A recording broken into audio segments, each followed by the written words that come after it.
90% conversational marketing. They didn't see you, I man. think a real game changer. The marketing automation discussion.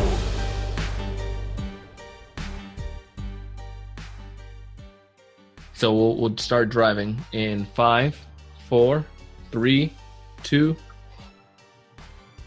Welcome to the show, Alex. Hey, Donald, what's going on, man? Dude, I am excited to talk to you today. I think you're going to blow our minds. I've been bragging about this thing for the past, ever now. So, I put you on a pedestal. But before we dive into all the fun stuff and start talking about the new world of for CRM, why don't you tell us a little bit more about you, man, and what you do?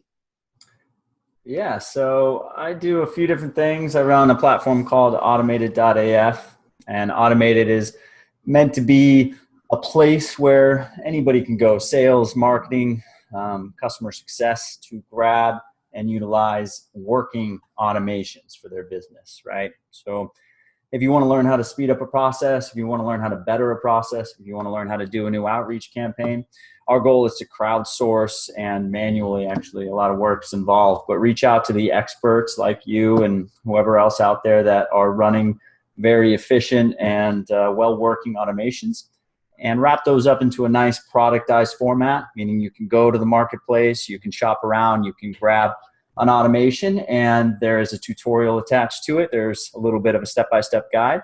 Sometimes you'll actually be able to book a Calendly or a calendar slot with the person who created the automation and get it to work in your business. So that's the goal there. To pay the bills, in the meantime, I consult with founders and marketers and sales teams to kind of, put these automations into practice, and also a lot of user acquisition, a lot of lead gen type stuff. So a little bit of everything. Well, it's definitely one of those areas that you find that if you're not doing, you're going to find yourself in a whole heap of trouble real quick, especially nowadays where it just makes the business so much more efficient and can run so much more effectively. But I want to let's just start talking about the topic. Right now in the world of software, we have 10 million different software. I don't know how many, the average person have, but I know what it is like. Sometimes you have a bunch of different softwares all trying to speak to each other, and you don't find yourself being efficient. You just find that you're running around jumping from issue to issue. The idea of the new world for CRM and pipeline stage, why don't you give us that vision of where we could be and what you see currently now with some of your clients or people you work with? Yeah, so there's a lot going on in the world of CRM. I mean, we went through the legacy, the legacy years of CRM where Salesforce and HubSpot and Microsoft were pretty much the market leaders. They're still the market leaders, but I believe that these days, the last few years, there's been a little bit of a shift where CRM is going from software that's going to cost you 10 grand a year and a lot of support time and possibly outsource consultants to run and manage and keep effective, to the years where CRM needs to be a more agile aspect of your business. It needs to work in the tools and the UIs and the dashboards that you work in regularly. And it needs to be easily accessible and easily connectable via API. And I believe most founders are coming around to the idea that CRM is meant to be more of a piping than anything. So the hub for, what's going on with that specific prospect at that specific time. So there's a lot of new CRMs that are built to be more all-in-one solutions. There's lighter weight CRMs that just work in Gmail.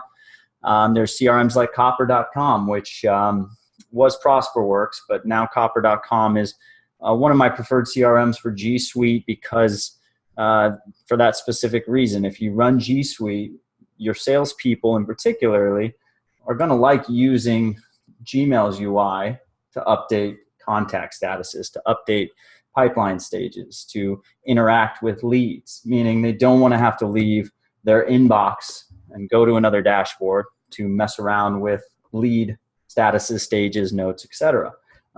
Now, what's happening in the last 60 days or so, Gmail's pushed a new UI update. So I'm still talking to the people that run G Suite.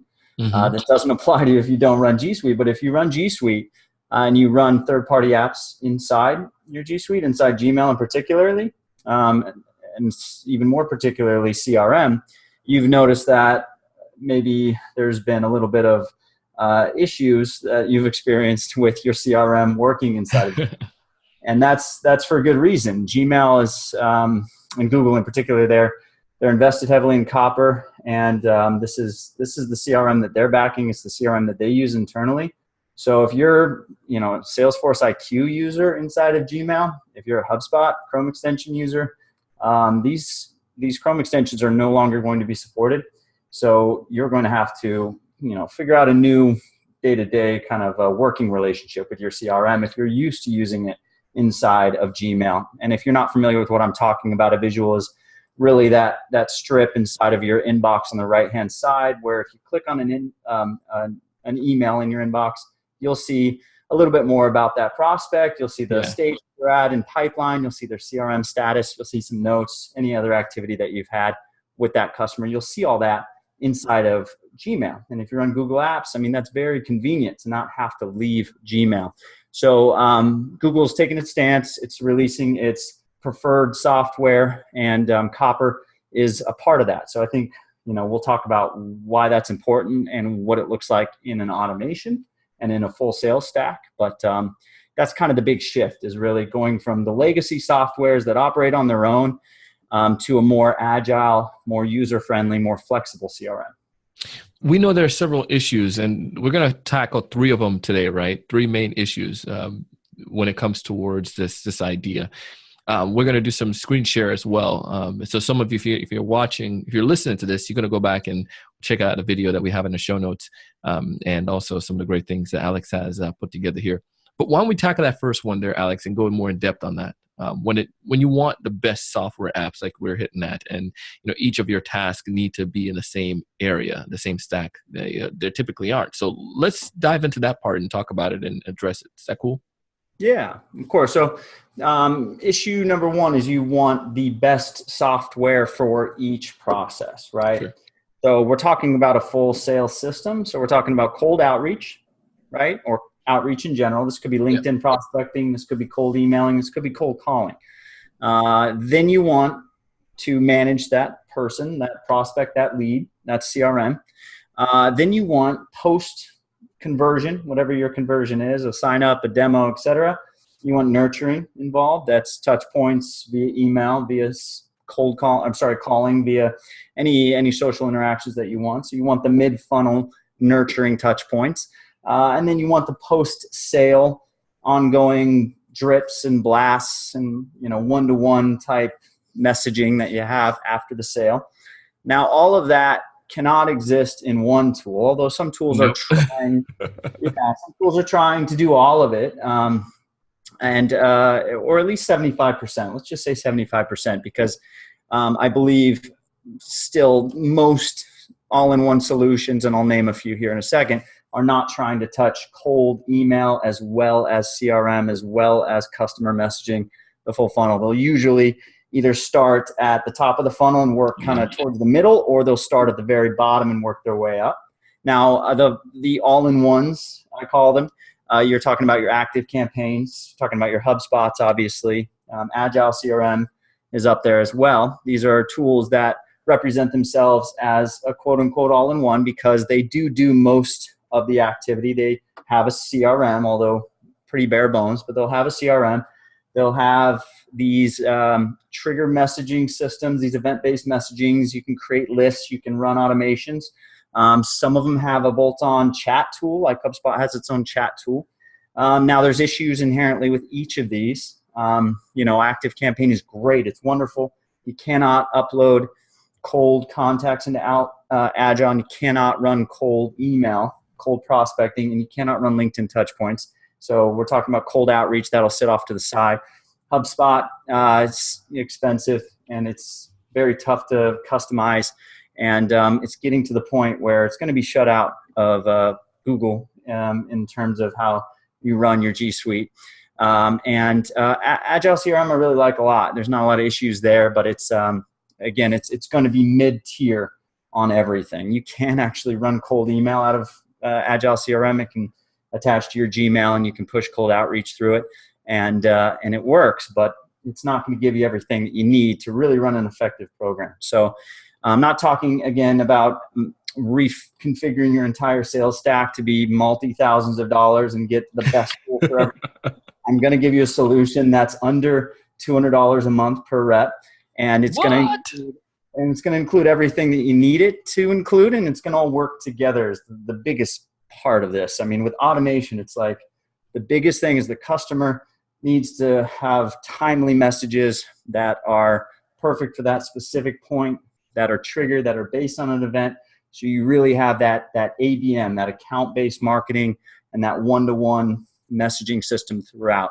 So some of the issues, again, around all-in-ones is that, although they represent themselves as all-in-ones, they're not going to be the best solution for each, and they're not going to be the best solution for any, and is the issue with that. So while some of them are inexpensive, like Active and Agile, they're not going to give you what you need at each level of funnel. So that's issue number one.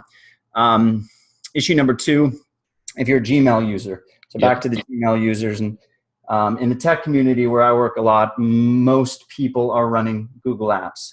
This is becoming global now. Google Apps and G Suite have taken over, especially the tech and startup scene, because it's so flexible and because there's so much collaboration that you can do inside Google Apps, which means you run Gmail as well, and you get your Google Apps domain, and you're working inside Gmail. And that's most of your day is spent inside Gmail. If you're sales, 90% of mine. 90% of yours. So that's issue number two, is you run inside Gmail. So you want your CRM and you want your outreach system, and you want the messaging flow, at least before they convert to a customer or to a lead. You want them to be inside your Gmail inbox. That's issue number two. And then I have two more issues. Actually, I added one more since we looked at the doc. But issue number three was the cold outreach, right? Yeah. So what happens when you want to run cold? And these are people that have never heard from you before, and you want to reach out to them with some sort of a message, whether that's LinkedIn or email. Let's just keep it B2B and keep it easy. There are other options, but LinkedIn and email we're talking about specifically. These CRMs and a lot of the customer messaging systems are not going to be your best friend in terms of cold outreach. And there's a specific criteria, and we don't have to get into depth, but there are some specific criteria that you want in a cold outreach system that most of these CRMs will not give you. And most of the messaging tools, most of the bulk email or triggered email tools will not give you. Now, number four that I added was really updating your pipeline stages across all apps, right? So, a good example of this is if you have cold outreach going and you have your Facebook ads or maybe Facebook lead ads. If someone engages with you in your cold outreach sequence, maybe you have it set up in your system to convert that person from a lead to a pipeline status engaged, right? Yeah. Or you have a new status a pipeline stage for engaged. Now, if that same person comes through a web form, right, meaning they've actually actively taken a step to convert in your funnel, maybe you have another pipeline stage. That web form could have been for a demo request. Yeah. So maybe you have another pipeline stage for requested a demo, right? Now, if your cold outreach system is not talking to your CRM, is not talking to your website, and further your maybe whatever system you have running LinkedIn prospecting is not sending those leads that engage with you on LinkedIn, meaning you're in a messaging system, chat conversation, with them, is not telling your CRM that they're also engaged, which means they're getting taken out of the cold outreach sequence in your cold outreach system. If those three aren't happening, then you can cause a lot of confusion, and you could be messaging someone in LinkedIn and also have an automated cold outreach sequence still going, which is a bad thing, obviously, because it makes you look silly. It makes your salesperson look silly. And it looks unorganized from an organization standpoint, from a company. I just got 5 emails from your company, and now you're talking about something else. You know what I mean? Exactly. So, oftentimes it's a certain list that is under a certain salesperson's CRM account, right? Let's just call it that. So let's just say we enrich the list. We want to approach them from multiple angles.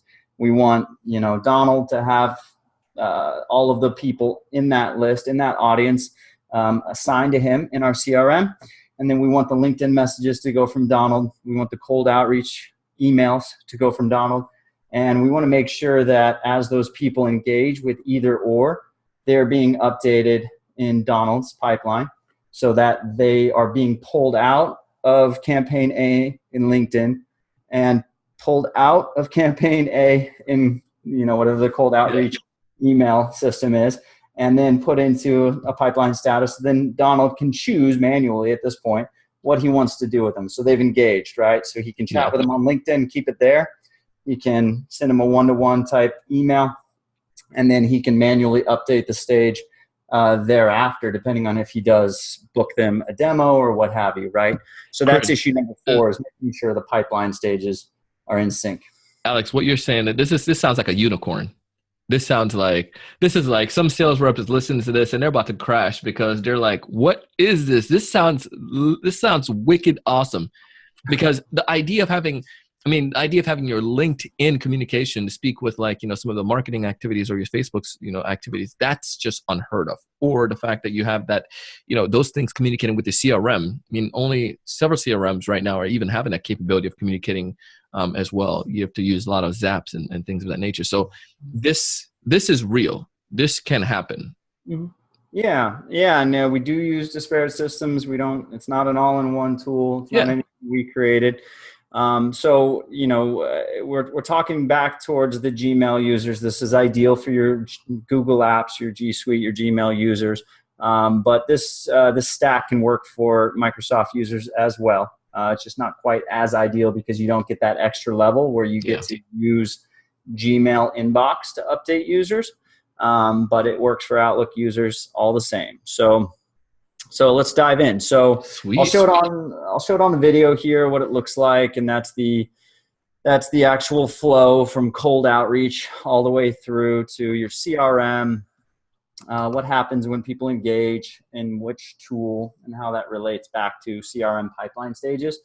So the first thing you need to do before you do any of this is really determine, your CRM pipeline stages and determine your CRM, right? What's that CRM going to be? So again, I look for, if I'm a G Suite user, I start there. I want a CRM that works in G Suite.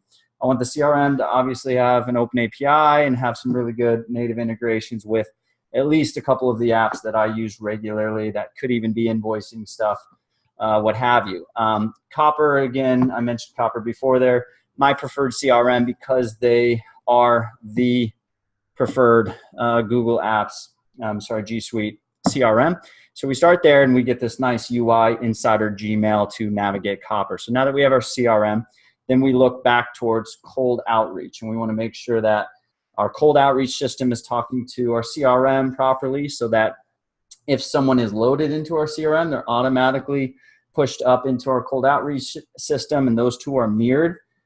So cold leads into our CRM equals cold leads in our cold outreach system. And then we can manually push them into campaigns depending on how fast we want to reach out, how much outreach we want to do. So when we have Copper, if we did choose Copper, this stack has PersistIQ as your cold outreach. And if we're looking at prices, the cost to integrate Copper and Persist, as far as the account levels that you need, are both mid-tier. So you're still looking at combined, I think, around $110 a month, something like that.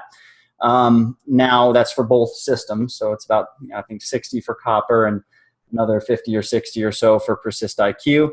And now PersistIQ has a native integration with Copper. What's great about that is it has two-way sync. So if you're used to Zapier, the easiest way to understand this is each zap is like a one-way push.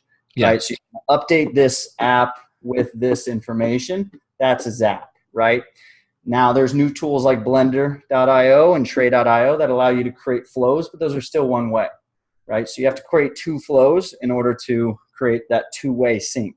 And we want a two-way sync because Copper is connected to your website, right? So you have a form on your website that tells Copper, hey, a new lead is coming in.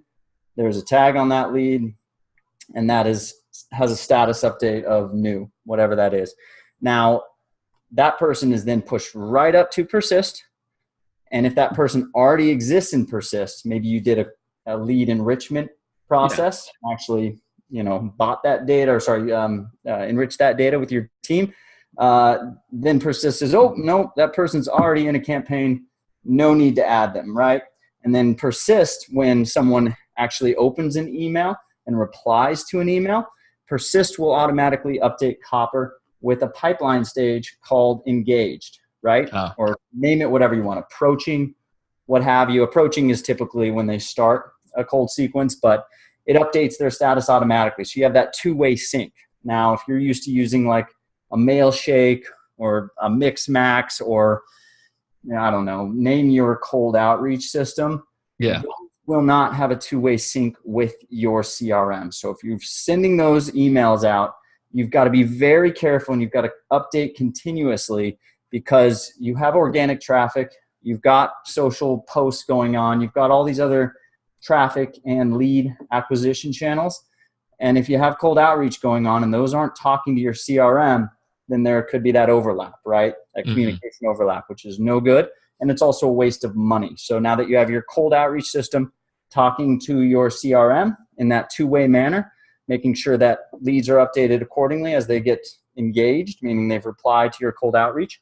And now they're sitting in your Gmail inbox as well, because when they reply, it's via email, and they're sitting there as a new email in your inbox for you, Donald, the salesperson, to go ahead and open. You've got your Copper strip on the right, which shows, their lead status. It shows what message they received, what they clicked on, all their activity. And now you can deal with them accordingly. Send them a Calendly link, whatever, try to get them to a demo. When you do book a demo, that updates the stage in Persist. You could have another campaign, more of a demo nurturing campaign in Persist at that point if you would like, but that's up to you. Now let's talk about what happens when you have a LinkedIn messaging system going on. Now in our system right here, we have Copper and Persist. Now that's running CRM and cold emailing. Now to add LinkedIn connections and to make sure that those LinkedIn connections are being added to your CRM automatically when they reply to your message as a lead, we use Orca. Now use orca.com, USEORCA.com. We use Orca because it's set up for more, I guess you could call it enterprise, but what they've done is they've created an awesome API. It's natively integrated with a few other tools out there. It's got a Zapier app, and it allows us to automatically update our CRM when those people interact with the message on LinkedIn.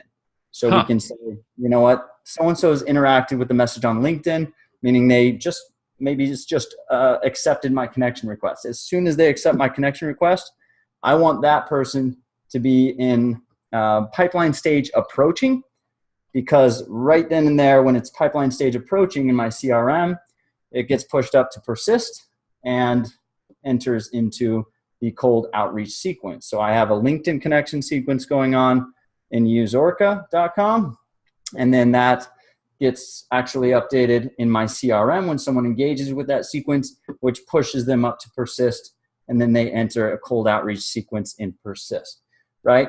Now, let's say you use Facebook lead ads, right? Sure. That's another aspect of our cold or our, kind of warm inbound a little bit. Yeah, user acquisition channel, right? So when you have cold lead ads, Facebook lead ads going on, or any lead ads, it could be LinkedIn lead ads. What I like to do is have sort of an offset Google sheet. And this Google sheet is comprised of Facebook lead ads coming in automatically. And how we do that automatically is via Leadsbridge, is what I like to use. But if you have a little bit more money and you want to, make this a really cool flow, meaning add multiple apps and connect all of them in one UI, use blender.io. It's blendr.io.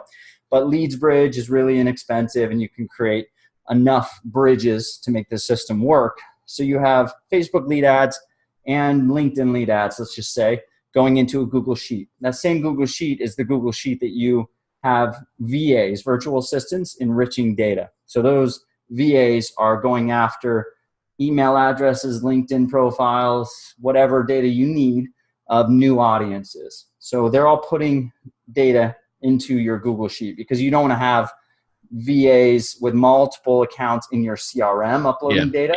You want it to be sort of a side repository of information. So I have my Facebook lead ads, my LinkedIn lead ads, and my cold enriched data going into Google Sheets. And the reason we put it into Google Sheets is not only because we don't want our VAs with logins to our CRM, but also because we want to verify that data before we push it up into our CRM. We don't want unverified data in our CRM. So you put it into a Google Sheet. Now you can run Bright Verify or whatever verification you want on the data in your Google Sheet. And that's, lead ads coming in as well as enriched data. The enriched data, you should already have a verification step in there from your VAs. But either way, you don't. Now, Google Sheets gets pushed right into your CRM as soon as you update the column in the Google Sheet to approaching or whatever you want to update it to, because you have a Leadsbridge bridge that says any row in this Google Sheet with a status of, like, if column H equals approaching, push into my CRM, right? Then they go up into persist, and then they get wrapped up in the cold outreach system, right?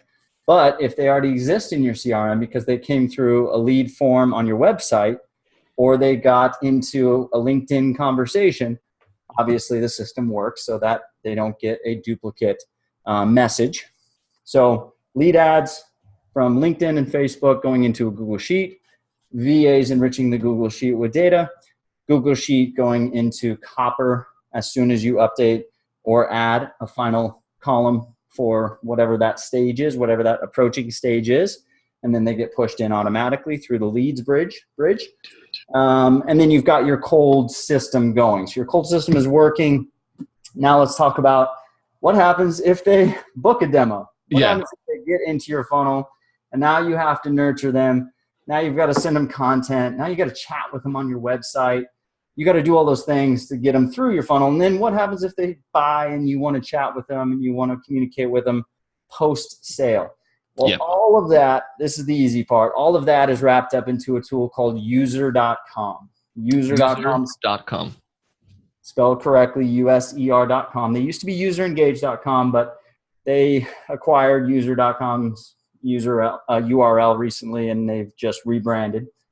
Great software. I mean, imagine Autopilot and Intercom got together and had a baby. That would be user.com. And the best part is, put a note down. I told you this, but they have a startup plan that you can apply for. But as long as you have a few employees, you should qualify for the startup plan. And it's $49 a month, just like Intercom startup plan. But what User Engage allows you to do, if you're not familiar with Autopilot, and I'll see if I can bring up my User Engage account, but User Engage allows you to create node-based automations, which is essentially grabbing a trigger, grabbing an event, grabbing a filter node, attach those three, and then set up a message of some sort. Now, the very key factor here is with the message, you can choose when you have a platform like User Engage that allows you to do web chat or in-app chat, meaning a little widget like an intercom system, or email, or SMS, or web push, or in-app push.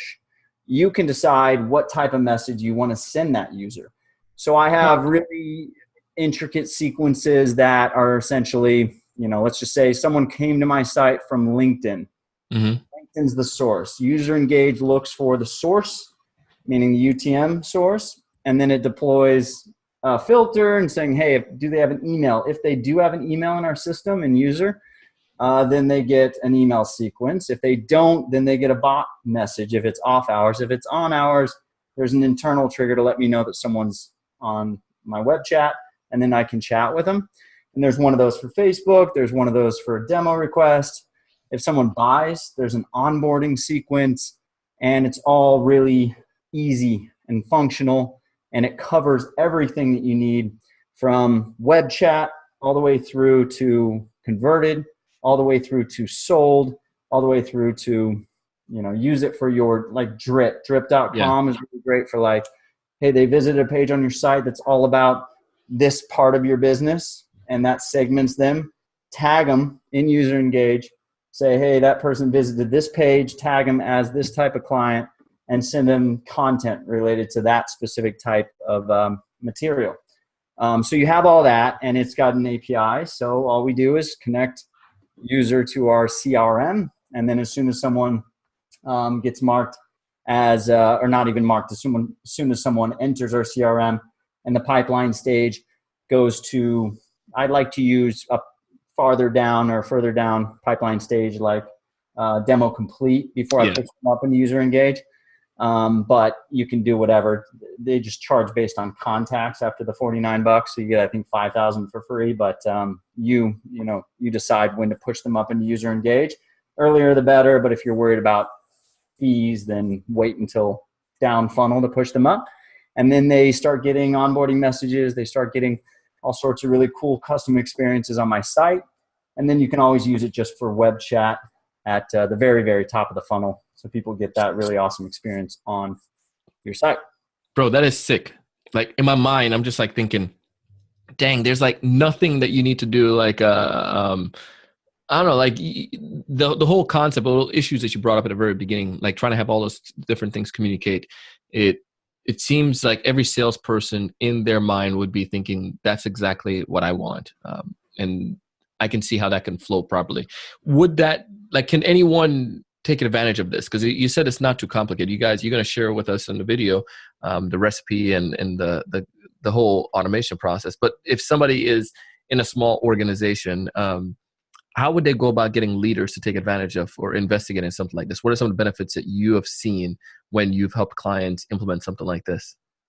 Yeah, so I mean, the immediate benefit is on top of funnel user acquisition because it allows you to do really effective cold outreach. And a lot of people have experimented with cold outreach. They'll say it doesn't work, or they've gotten burned, whether they got slapped by Gmail or slapped by Microsoft because they were sending too much, or they got blacklisted because they were just messing around or didn't, verify their domain correctly, didn't have the correct records, or maybe it just wasn't effective, meaning users weren't responding to it. Typically, it's split in half, where half of it's due to just improper setup. You didn't have the right type of platform, you weren't running it through Gmail, you were sending too many, you didn't verify records, just setup was wrong, right? Or copy was wrong. And then the second aspect, setup was wrong. The second aspect is you just weren't doing it well, meaning you weren't nurturing them effectively, you didn't have the right copy in place. So while this system, this will cover the other half. So this will help ensure that the system is set up effectively, so you've got the right tools running your cold outreach. And if you use Orca and Persist, you have both those touch points, which is really key, in a specific order.